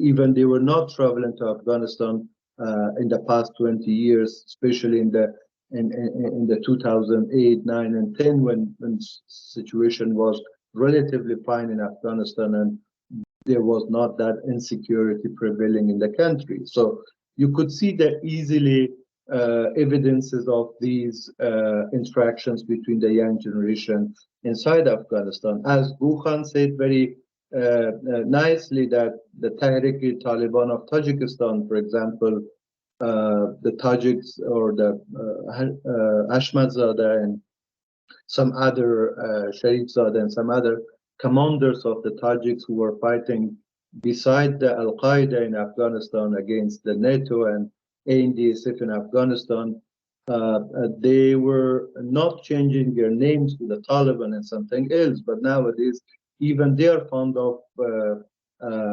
branding themselves as Taliban because they have seen and they are encouraged with the victory of Taliban over Afghanistan, and they believe that under the brand of the Taliban of Tajikistan, they can easily recruit and encourage the young generation within the Tajikistan that they can join and they can fight until the victory, and victory is possible. If they could fight against 46 countries in Afghanistan, they can fight against one country in Tajikistan, and at the same time with any other Central Asian countries. So this is unfortunately the result and the outcome of the interactions between Moscow and Kabul, who are using tactically each other against a common enemy and seeking the opportunities. But the long-term result would be, again, I will tell you two things: the transformation of the theological Islam in the region, in Afghanistan and Central Asia, from Hanafism to Deobandism, which is kind of Tahawi interpretation of Islam, which is Salafi prone, and also the empowerment of the Central Asian radical forces in Afghanistan and their infiltration in the Central Asian region to insecure the region.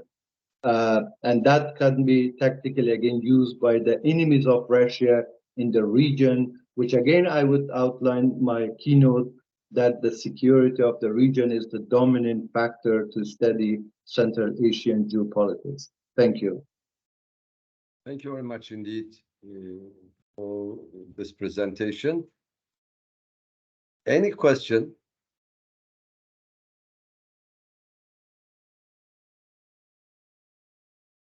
Any question? If I may, I'm wondering one thing.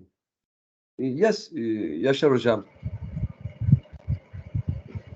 My question is actually a kind of comment to Central Asian countries see, yes, the Taliban regime as a threat certain level because of the ideology which Taliban regime is carrying. But Taliban regime also creating a kind of comparing the previous government you also involved is more stable Afghanistan because they control almost all Afghan territory.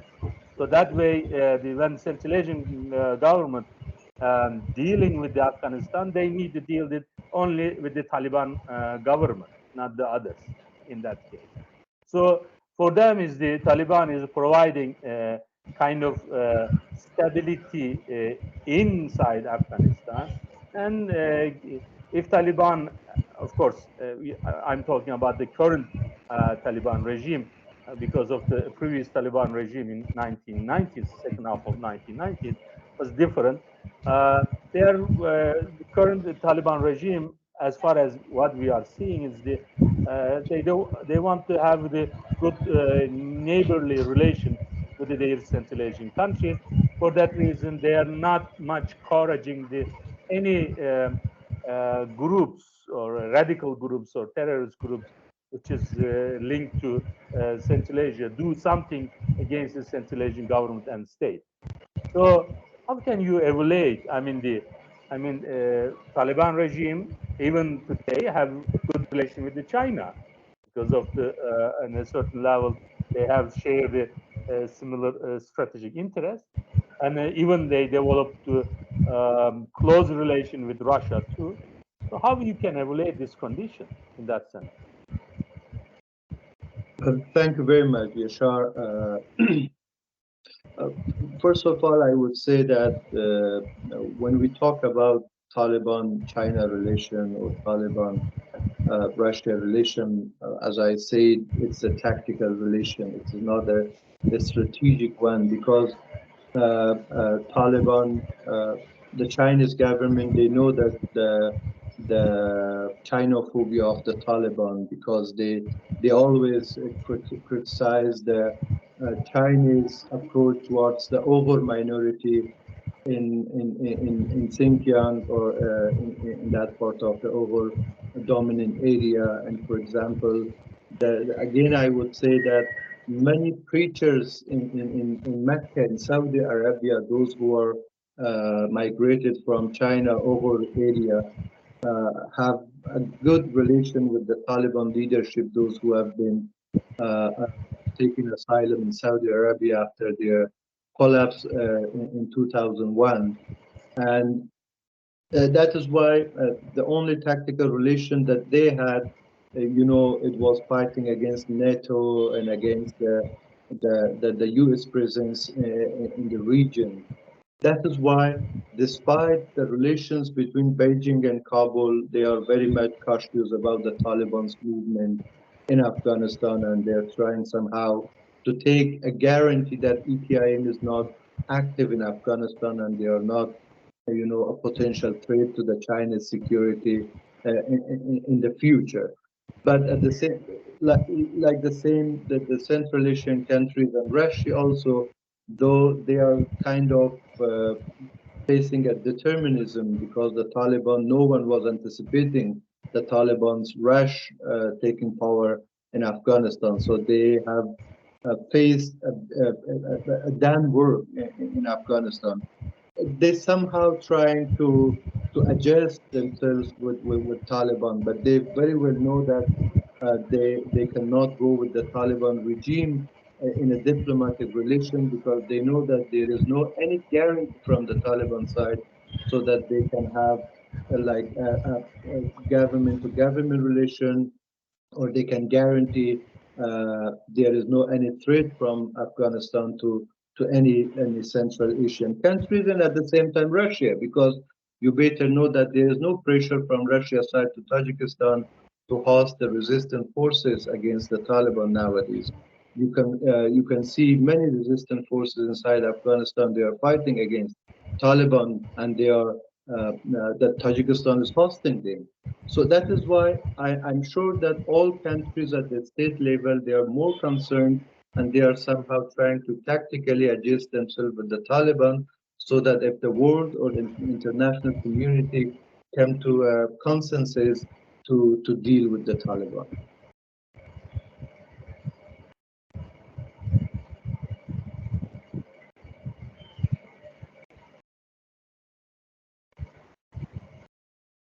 Yaşar Hocam, if you do not have any other comment, we can go through Mr.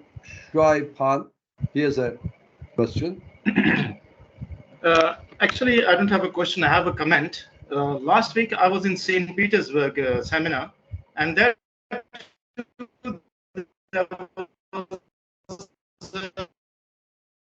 Could you please repeat it again? We cannot hear you properly. The voice is not clear.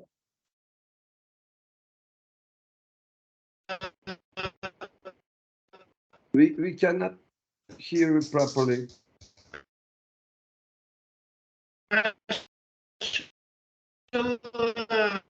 Session for Afghanistan.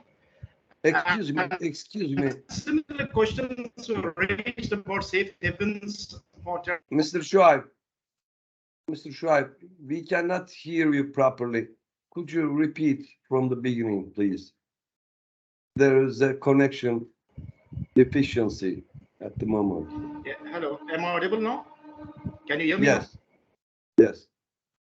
Yes. Last week I was in St. Petersburg University in a seminar, Asian Dialogue, And there too, questions were raised. There was a special session for Afghanistan, and questions were raised about safe havens in Pakistan, Afghanistan, in parts of Pakistan. And also there are safe havens in India. Ideologically, this Wahhabi Salafi ideology is flourishing even in India, particularly in southern part of India. Deoband is the headquarters there. And these ideologies flourish because forces are making use of them. For example, Wahhabi ideology was used by the British against the Ottoman Empire in the World War to push out the Ottoman Empire from the Arab worlds. Similarly, to push out Soviet Union out of Afghanistan, Western forces used Salafi ideologies. In the beginning, there was no Salafism there, but slowly Laden and company came, everybody came there. And then now even there are talks going on, like using of Taliban against the ISIS and Daesh forces present there. It is the same thing like using tiger against a lion.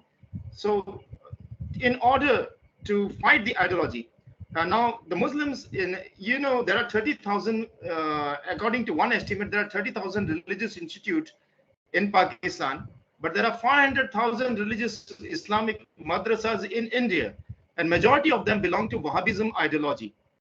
Now, in order to fight this ideology, majority of the subcontinent Muslims, as well as from Russia and Turkey and Russia, they can play an important part because they belong to Sunni Hanafi school of thought, majority of them, but they are not well organized. If they are well organized to face this menace, only then it can happen. Even Indian youths were found fighting for ISIS there. So how the West uses Wahhabism, they used for their own interest. If Russia and Turkey can also come forward to make a network of Sunni Hanafi Muslims to fight against this ideology. One interesting thing, among the Muslims of India, there is always a clash, not between Shias and Sunnis, but between Wahhabisms and Sunni Hanafi school of thought Muslims on the capture of mosques in many places. Now, this is a very growing, concerns, even in India, in many parts of the world. And only Russia and Turkey, if they come forward in bringing the network of the Sunni Hanafi Muslims to resist the Wahhabism, only I think the problem can be solved. Otherwise, if Taliban goes away, some other factions will come. Like in Africa, we have Boko Haram. They share the same ideology, what the Taliban shares. That was my comment, Dimitri. Do you have any additional comment, Mr. Mirbais? Yes. These comments. See what we clearly see that at least we have two versions of Salafism in Islam, which is the Arabic Salafism and the South or the subcontinent Salafism. We should not neglect the Salafism of Shah Waliullah, Ubaidullah Sindhi, and all these people who have completely a different version of Islam in South Asia. For example, Hanafi, you have different types of Hanafi in Pakistan and in India. You have the Deobandi Hanafi, you have the Barelvi Hanafi, you have the Ashrafi, you have the Misbahi Hanafi, and all these Hanafis are contested towards each other. Comparing the Bukharan school that I was talking about in the largest Central Asia, for example, the Maturidi theology that we had in our parts of the world. So nowadays, the Arabi Salafism and the subcontinent Salafism, they are amalgamated with each other since Jihad of Afghanistan, when they were fighting shoulder to shoulder against the Soviet Red Army. So the consequences, a new type of modern Salafi, or the third generation of the Salafism, who are more radical than the Wahhabist of Saudi Arabia and the Shah Waliullah followers of India. So that what they are nowadays trying somehow to produce different literature and theological principles in the region, which is completely jihadi, which is completely based on militant Islam who are fighting against any other Islamic sect or Islamic approaches, which is intolerant and very much in nature. So some of the scholars I have seen, and I'm seeing that they are always differentiating between the ISIS, the Taliban, the these and that. though Al-Qaeda and others, though you can never differentiate among these groups because they have lived symbiotically and they are living symbiotically and they are influencing each other, and they have the same sources of literature fighting against anyone who is against implementing an Islamic emirate. So that is why theologically and by belief, any Republican, any country which is not following the rigid Sharia law is against the common Taliban fighters or Al Qaeda and Salafi and all these people. So that is why I believe that this type of Salafism or the militant Jihad Islam theology is prevailing among the young generation in Afghanistan and in Central Asia. Okay.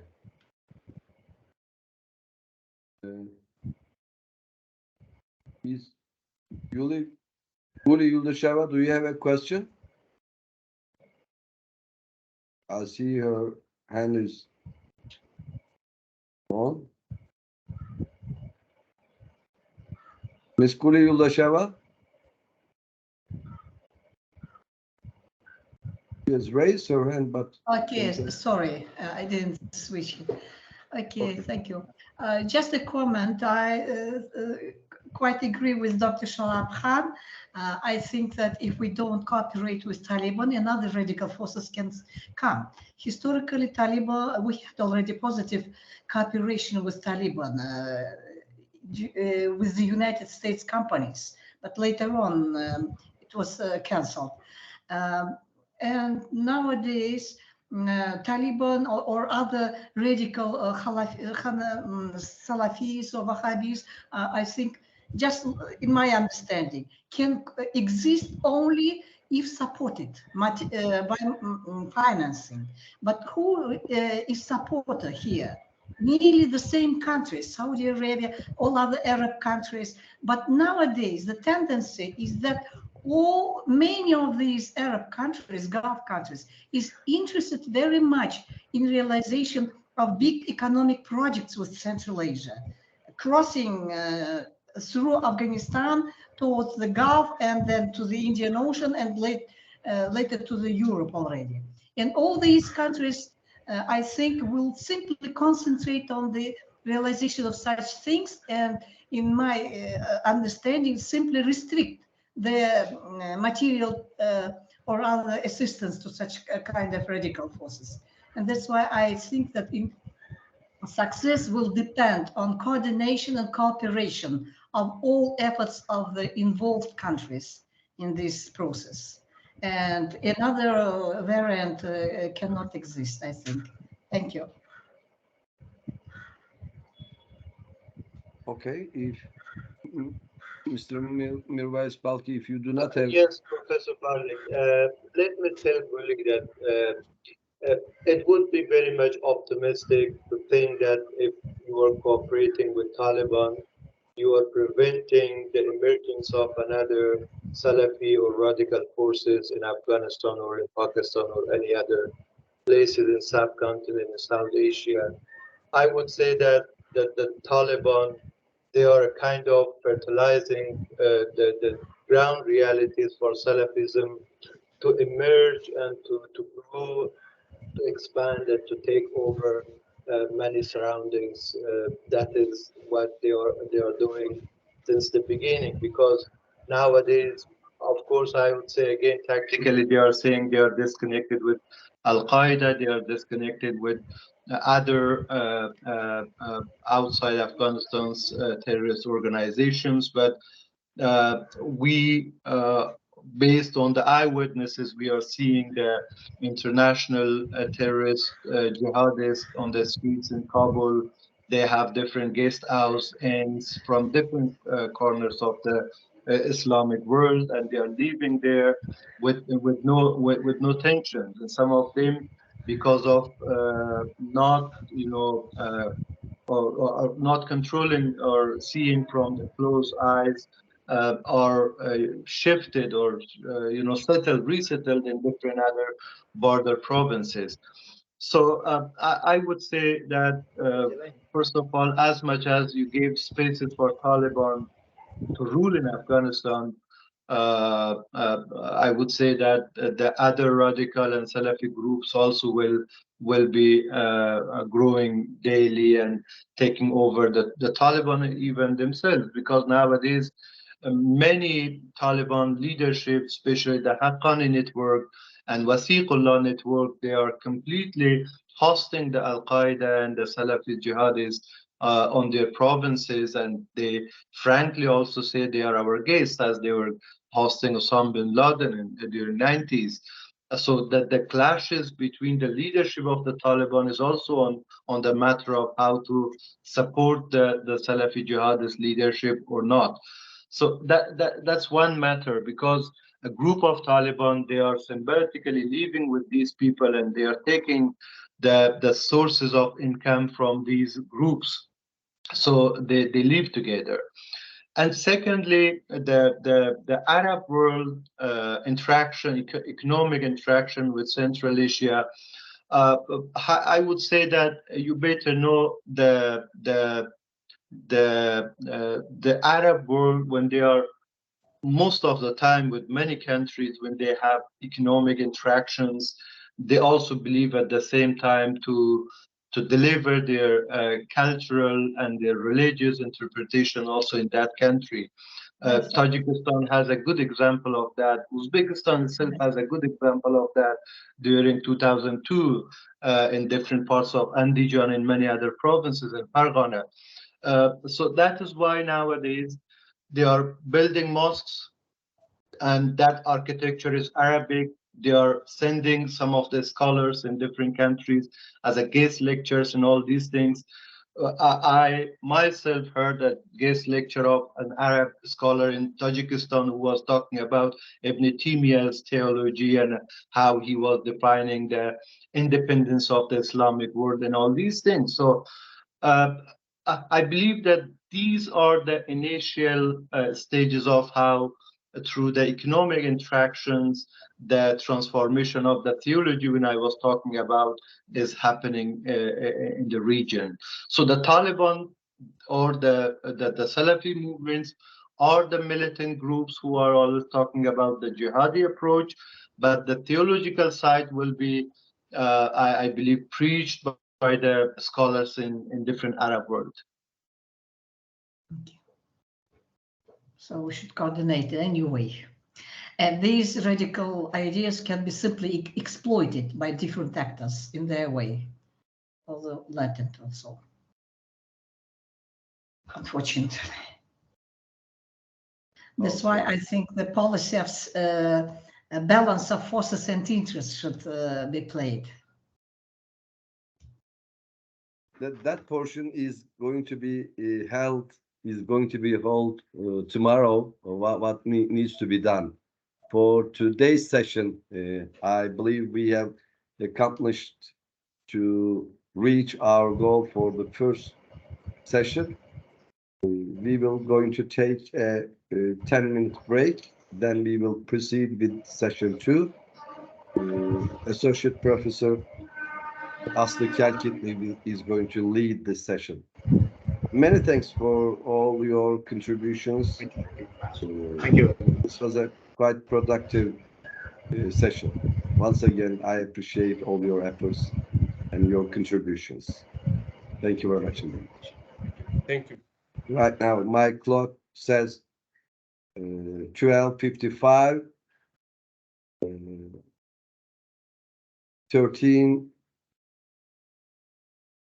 13:10, we will be together.